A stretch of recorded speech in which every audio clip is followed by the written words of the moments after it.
ప్రజలు గురయ్యారు. ఇవన్నీ కూడా పనిచేశాయి.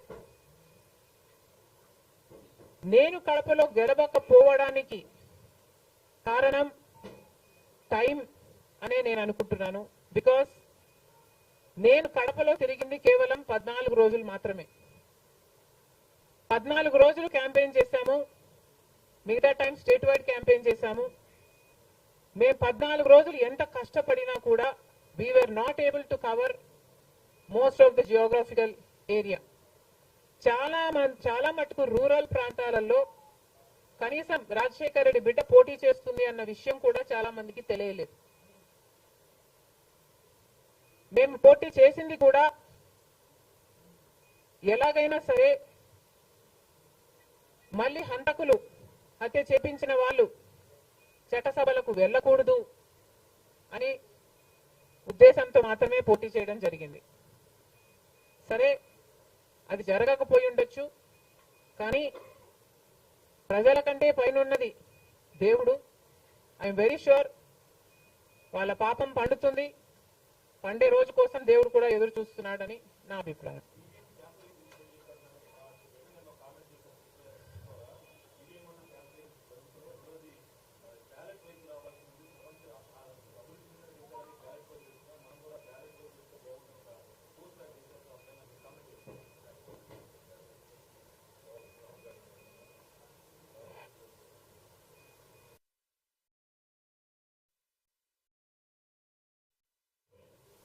ఐ ఫీల్ మేధావులు కూర్చొని సుప్రీంకోర్టుతో సహా అందరూ కూర్చొని, ఇది అంత దేశానికి సంబంధించిన విషయం కాబట్టి అందరూ కూర్చొని ఓ నిర్ణయానికి వస్తే దేశ ప్రజలు హర్షిస్తారన్నది నా అభిప్రాయం.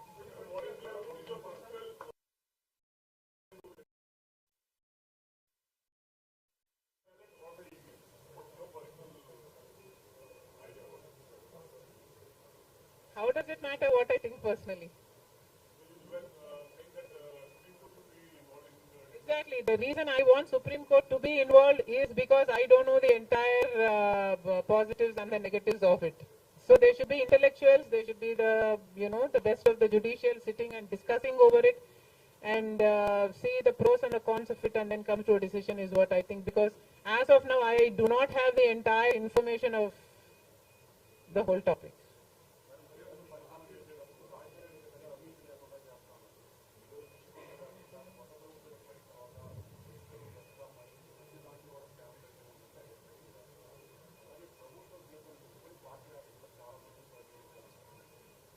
ప్రజలు బుద్ధి చెప్పారు కదమ్మా, ఇంకా నేను మాట్లాడటం ఎందుకు.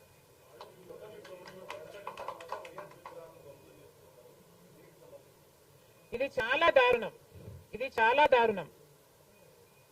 కేవలం ఒక పార్టీ ఓడిపోయింది కాబట్టి రాజశేఖర్ రెడ్డి గారి విగ్రహాలను ధ్వంసం చేయడం అన్నది చాలా దారుణం. రాజశేఖర్ రెడ్డి గారు ఒక మహానాయకుడు, ఆంధ్ర రాష్ట్ర ప్రజలకు నమ్మకంగా సేవ చేసిన నాయకుడు.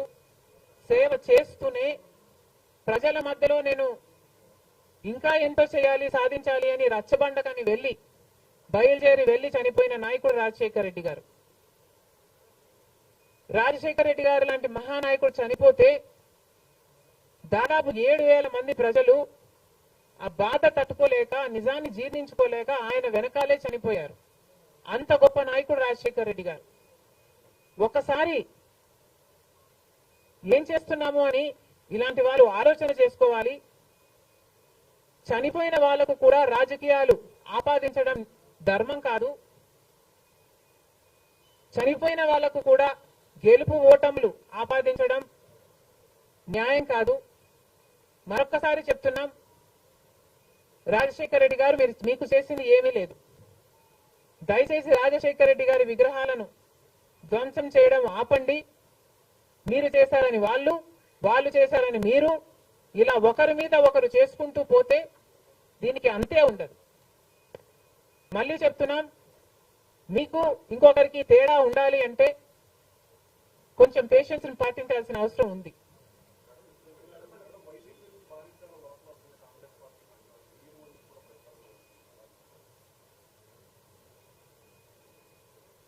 ఈవెన్చువల్లీ పిల్ల కాలువలన్నీ సముద్రంలో కలవాల్సిందే.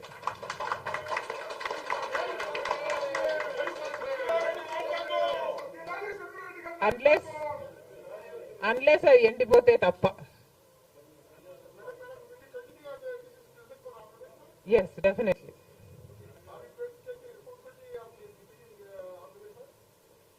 There is no taking the responsibility of anything in Andhra Pradesh, because in Andhra Pradesh, Congress is the only party that has stood by the people and has fought for the special status. On the one hand, Mr. Chandrababu Naidu, who was Chief Minister for 5 years, neglected special status, and then Mr. Jagan Mohan Reddy became the Chief Minister and continued neglecting the special status. Congress party was the only party fighting for special status and for all the rights of the AP Reorganization Act.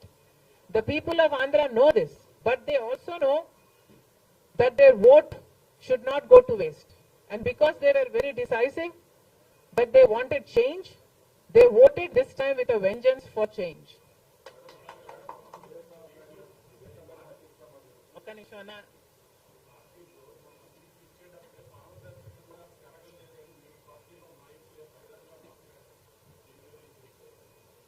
Congress party ఒక జాతీయ party.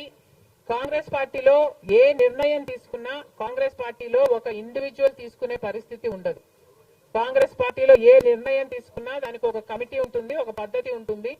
ఆ నిర్ణయం ప్రకారమే సీట్లు ఇవ్వడం కూడా జరిగింది. మిగతా వాళ్ళు అంటారా, వాళ్ళు చేసే చిల్లర అలిగేషన్లకు నేను సమాధానం చెప్పాల్సిన అవసరం ఉంది అని నేను సంజాయిషి